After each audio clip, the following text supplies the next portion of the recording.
Assalamualaikum warahmatullahi wabarakatuh. Salam sejahtera untuk kita semua. Kembali di channel YouTube saya. Hari ini saya akan membahas materi pertemuan keempat di mata kuliah jaringan komputer. Untuk materi pertemuan keempat di sini, kita akan diskusi tentang model TCP/IP. Kalau di materi sebelumnya sudah saya bahas tentang model OSI atau referensi model OSI, di mana untuk referensi model OSI itu sendiri terdiri dari 7 lapisan, mulai dari physical layer, data link layer, selanjutnya network layer, sampai nanti yang paling atas ada yang namanya application layer. Contoh yang paling simpel seperti yang sudah kita nikmatin sehari-hari, kita bisa membuka suatu situs atau membuka suatu website dan yang lainnya. Ini yang sudah saya bahas di materi sebelumnya. Oke, untuk materi hari ini kita akan diskusi tentang model TCP/IP. Sebenarnya model TCP/IP itu sendiri apa? Ini yang nantinya akan saya bahas di materi pertemuan ini.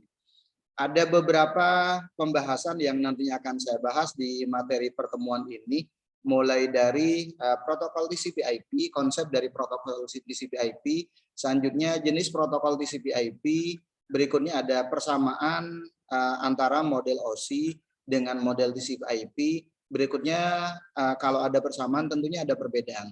Perbedaan antara referensi model OSI dengan model TCP/IP. Ini kurang lebih pembahasan yang nantinya akan saya bahas di materi pertemuan ini. Langsung saja saya akan bahas tentang protokol TCP/IP. Protokol TCP/IP atau yang biasa disebut dengan Transmission Control Protocol atau yang biasa disebut dengan Internet Protocol merupakan standar komunikasi data yang digunakan untuk tukar-menukar data dari satu komputer ke komputer yang lainnya di dalam jaringan internet. Protokol ini tidak bisa berdiri sendiri karena merupakan kumpulan dari protokol. Kalau berbicara tentang protokol TCP/IP. Oke, ada 4 jenis protokol TCP/IP yang ada di bagian ini. Yang pertama mulai dari paling bawah disebut dengan network access layer. Berikutnya di atasnya lagi ada yang namanya internet layer, di atasnya lagi ada yang namanya transport layer, dan yang paling atas ada yang namanya application layer. Nah, ini kurang lebih protokol-protokol yang ada di masing-masing layer ini. Contoh seperti network access layer, contohnya seperti Ethernet, seperti media transmisi. Selanjutnya untuk yang internet layer, contohnya seperti IP, ICMP, ada ARP, dan yang lain-lainnya. Selanjutnya untuk transport layer, contohnya ada TCP dan UDP. Selanjutnya untuk application layer, contohnya seperti HTTP, FTP, dan SMTP. Oke, ini kurang lebih untuk jenis protokol yang ada di TCP/IP. Jadi protokol yang ada di TCP/IP di sini sama seperti yang ada hampir sama seperti yang ada di model OSI layer. Cuman ada beberapa perbedaan yang ada di sini. Oke, ini biasa digunakan untuk komunikasi data. Sekali lagi, protokol TCP/IP di sini digunakan untuk komunikasi data. Oke, saya bahas yang pertama, protokol yang pertama yaitu network access layer. Lapisan ini disebut juga lapisan link atau lapisan data link yang merupakan perangkat keras pada jaringan. Pada lapisan ini, TCP/IP tidak mendefinisikan protokol yang spesifik. Artinya TCP/IP mendukung semua standar dan proprietary protokol yang lainnya. Contoh protokol yang ada di network access layer, contohnya seperti IEEE 802.2, ada X.25, ada Ethernet, ada SLIP, dan yang lain-lainnya. Yang umum kita gunakan biasanya yang Ethernet, biasanya kalau kita menggunakan media transmisi kabel. Selanjutnya ada internet layer. Internet layer di sini ada beberapa protokol yang ada di internet layer, mulai dari ICMP, Internet Control Message Protocol, protokol standar yang menyediakan kemampuan messaging dalam IP sebagai kompensasi dari defisiensi IP. Selanjutnya ada yang namanya ARP, Address Resolution Protocol.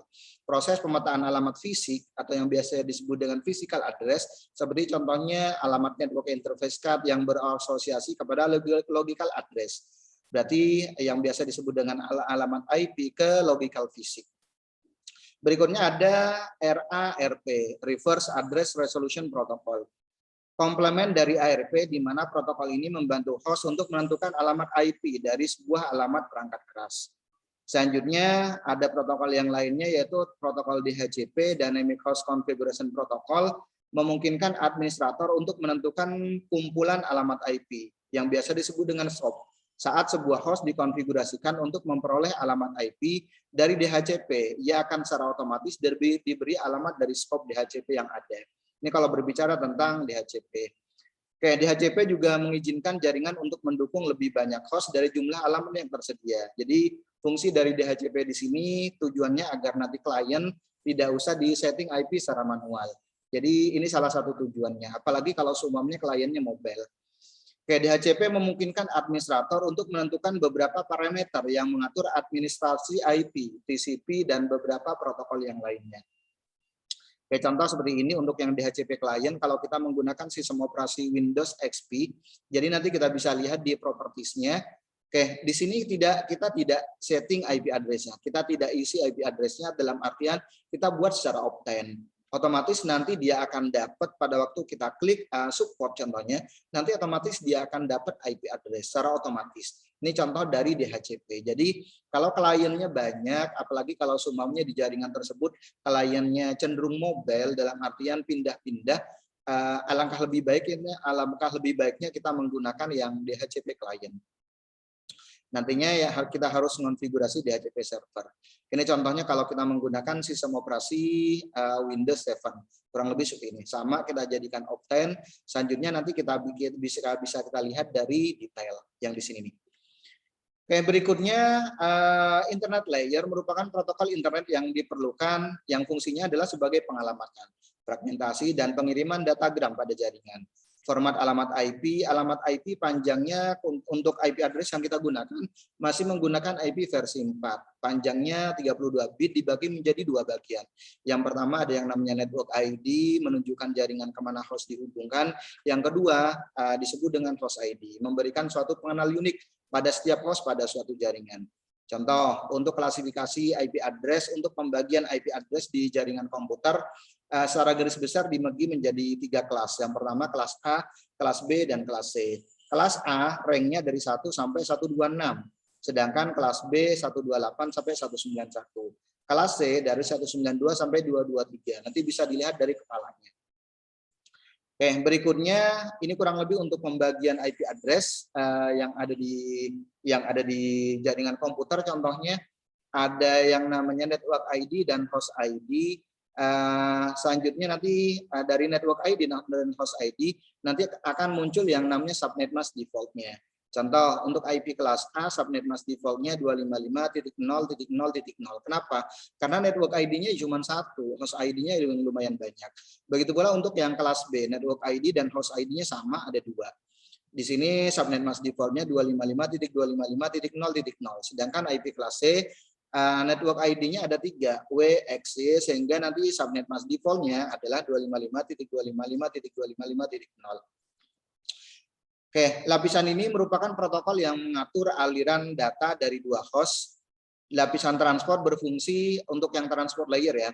Lapisan transport berfungsi untuk mencari jalur atau yang biasa disebut dengan routing. Yang kosong untuk transmisi data pada lapisan itu ada 2 protokol yang nantinya akan digunakan. Yang pertama ada protokol TCP, berfungsi untuk mengirimkan data ke tujuan, memeriksa kesalahan, mengirimkan error ke lapisan atas hanya apabila TCP tidak berhasil mengadakan komunikasi. Selanjutnya lapisan UDP, protokol UDP, memberikan alternatif transport untuk proses yang tidak membutuhkan pengiriman yang andal. Selanjutnya yang terakhir ada yang namanya yang paling atas, ada yang namanya application layer. Lapisan aplikasi menyediakan program untuk aplikasi pengguna dan bertanggung jawab atas pertukaran informasi antara pengguna yang ada di komputer itu sendiri. Oke, lapisan aplikasi tempat dilakukannya proses kerja yang sesungguhnya. Intinya yang terlihat oleh pengguna, yang nantinya akan dikerjakan oleh pengguna. Application layer dalam TCP/IP adalah kombinasi lapisan-lapisan session, presentation, dan application. Kalau di referensi model OSI, lapisan aplikasi yang ada di TCP/IP di sini merupakan kombinasi dari lapisan session, presentation, dan application yang ada di model OSI. Oke, di lapisan ini dapat ditemukan program yang menyediakan pelayanan jaringan, contoh seperti Telnet, ada FTP, ada SMTP, HDTP, POP3, DNS, SNMP, dan contohnya ada yang namanya TFTP. Ini beberapa protokol yang ada di application layer. Contoh, ada yang namanya Telnet, program yang memungkinkan akses terminal secara remote lewat suatu jaringan, yaitu biasanya dia ada di port 23, berarti digunakan untuk remote jarak jauh. Ini yang biasanya banyak digunakan di jaringan komputer. Kita bisa ngupload data, contohnya dari jarak jauh, atau ngedownload data dari jarak jauh. Oke, service yang tersedia melalui jaringan Telnet biasanya RC, GoPair, atau WISE, dan yang lain-lainnya. Selanjutnya ada yang namanya SMTP, Send Mail Transfer Protocol, biasanya protokol aplikasi yang merupakan sistem pengiriman message atau pesan atau email. Biasanya dia ada di port 25. Oke, selanjutnya ada POP, Post Office Protocol versi 3. Protokol ini biasanya untuk mengambil atau menerima pesan. Kalau tadi SMTP biasanya digunakan untuk mengirim message atau pesan, tapi kalau yang POP biasanya digunakan untuk mengambil. Berarti SMTP dan POP di sini biasanya nanti akan digunakan terutama untuk yang mail server biasanya. Oke, berikutnya ini contohnya untuk yang Telnet di sistem operasi Linux, kita bisa menggunakan biasanya kalau kita menggunakan terminal, contohnya Telnet spasi IP address-nya biasanya. Otomatis nanti dia akan mencoba untuk mengakses ke IP address yang dituju. Selanjutnya nanti dia akan minta login. Kalau di Windows kita bisa menginstal aplikasi namanya PuTTY. PuTTY di sini merupakan aplikasi yang nantinya bisa kita gunakan untuk nge-remote dari jarak jauh. Oke, contoh kita bisa menggunakan hostname-nya atau bisa menggunakan IP address-nya atau bisa menggunakan domain-nya. Port default-nya adalah 22. Selanjutnya connection tab-nya tinggal kita pilih apakah kita akan menggunakan Telnet atau menggunakan SSH. Baru klik open. Nanti dia akan minta username dan password biasanya. Oke, selanjutnya ini contohnya kalau kita menggunakan Telnet di Windows, contohnya ada beberapa di Windows sebelumnya, Windows XP atau ke bawah, contohnya ada beberapa yang harus kita checklist servicesnya supaya nanti bisa berjalan. Contohnya seperti ini. Selanjutnya SMTP dan POP3-nya pun kalau seumpamanya kita menggunakan kita coba contohnya mengakses ke server, nanti kita bisa menggunakan cara seperti ini contohnya. Selanjutnya ada yang namanya FTP, File Transfer Protocol. Protokol sekaligus program yang dapat digunakan untuk melakukan operasi file dasar pada host remote dan untuk mentransfer file antar host. Contohnya yang ada di port 20 transfer data dan port 21 biasanya untuk kontrol data. Ini perbedaan antara port 20 dan port 21 yang ada di FTP. Selanjutnya model protokol FTP, contohnya yang pertama ada control connection yang biasa digunakan pada pola hubungan antar klien server yang normal. Server membuka diri secara masif di sebuah port khusus, yaitu port 21. Selanjutnya yang kedua ada yang namanya data connection, yang dibangun setiap kali sebuah file ditransfer antara klien server. Hubungan ini biasanya bersifat memaksimalkan ukuran data yang ditransfer biasanya. Jadi kalau untuk yang data connection di sini, dia menggunakan port 2020, sedangkan untuk yang control connection, dia menggunakan port 21. Oke, contoh kalau kita menggunakan FTP dengan menggunakan WinSCP, kurang lebih seperti ini nanti hasilnya. Kalau kita menggunakan WinSCP, ini contohnya untuk yang lokalnya, komputer lokalnya. Selanjutnya ini komputer remote-nya, remote yang kita remote dari jarak jauh. Contohnya kita nge-remote servernya, contohnya berarti ini servernya. Bisa juga kita menggunakan aplikasi seperti FileZilla, contohnya. Ini lebih enak. Kita install di kliennya. Selanjutnya nanti tinggal kita ketik hostnya, bisa menggunakan IP address atau menggunakan hostname atau bisa menggunakan domainnya. Username dan passwordnya apa? Selanjutnya kita klik quick connect. Nah, jendela yang di sebelah kiri ini jendela komputer lokal kita. Selanjutnya yang di sebelah kanan yang kita remote atau dalam artian merupakan servernya. Oke, berikutnya ada yang namanya TFTP, protokol kecil dan efisien yang dapat dipasang secara mudah pada boot room komputer. Oke, cuman agak jarang kita menggunakan ini, contohnya untuk yang TFTP. Oke, ini contohnya untuk yang TFTP kalau nanti kita atur contohnya di servicesnya. Selanjutnya ada DNS, Domain Name System, merupakan pada tahun 84 jumlah komputer yang terhubung ke internet mencapai 1000 unit. Jumlah host yang harus ditulis di host.txt menjadi terlalu banyak dan cara ini pun tidak efisien. Oke, makanya diusulkan sistem database yang terdistribusi yang disebut dengan DNS, yang mana hingga saat ini telah digunakan. Fungsi DNS memetakan IP address dan nama host DNS juga digunakan sebagai sarana bantu menyampaikan email. Jadi kalau kita mau mengakses suatu situs, kita nggak usah menggunakan IP address, kita bisa menggunakan domain yang terdiri dari huruf. Lebih enak, lebih mudah ngafalin huruf kalau daripada ngafalin angka. Contohnya ada domain detik.com. Di sini kan disebut dengan komersil. Ada contohnya .ac.ac.ac.id, ui.ac.id. AC di sini kependekan dari akademi, ID merupakan Indonesia. Jadi akademi yang ada di Indonesia, Universitas Indonesia atau UI merupakan salah satu akademi yang ada di Indonesia.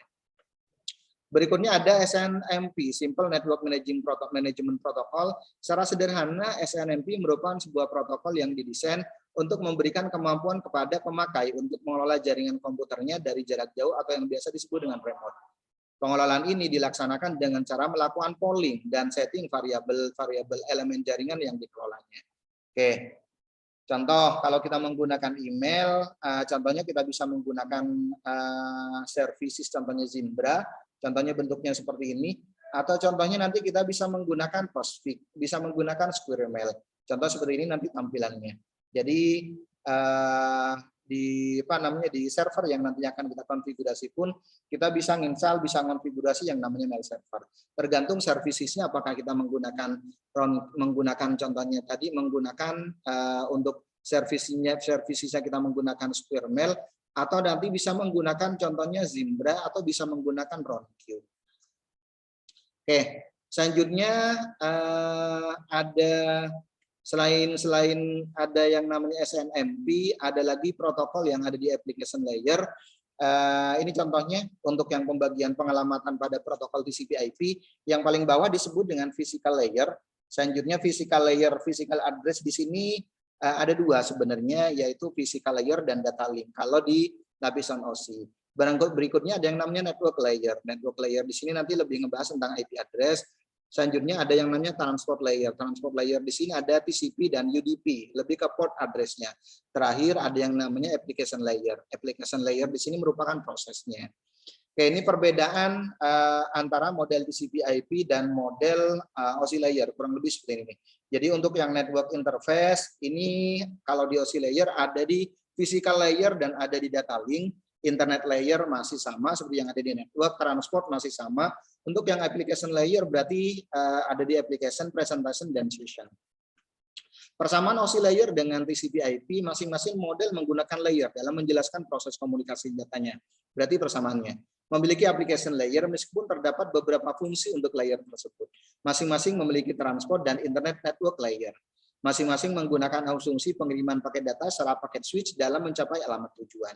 Bagi network profesional, kedua model tersebut di atas harus dipelajari untuk memahami konsep dasar dari komunikasi data yang ada di jaringan. Sedangkan perbedaannya dalam OSI layer terdapat 3 layer yang berkaitan dengan aplikasi. Sedangkan dalam TCP/IP hanya 1 layer, yaitu application layer. Dalam OSI layer, proses komunikasi data di dalam jaringan secara fisikal dimodelkan dalam 2 layer, yaitu data link dan physical layer. Sedangkan kalau pada TCP/IP dimodelkan dalam 1 layer, yaitu network access. Selanjutnya dalam OSI layer memiliki 7 layer dalam menjelaskan proses komunikasi data, tapi kalau di TCP/IP hanya memiliki 4 layer. TCP/IP lebih populer digunakan karena lebih sederhana ketimbang dari OSI layer. Selanjutnya OSI layer mengembangkan modelnya berdasarkan teori, sedangkan TCP mengembangkan modelnya secara praktek atau secara real time-nya. Ini kurang lebih penjabaran dari materi pertemuan ini, di mana materi pertemuan ini saya sudah bahas tentang model TCP/IP. Berikut lapisan yang ada di layer protokol TCP/IP itu sendiri. Berikut persamaan dan perbedaan antara TCP/IP dan model OSI layer. Demikian penjelasan dari materi pertemuan ini. Mohon maaf kalau ada kata-kata yang kurang berkenan. Saya akhiri. Assalamualaikum warahmatullahi wabarakatuh dan salam sehat untuk kita semuanya.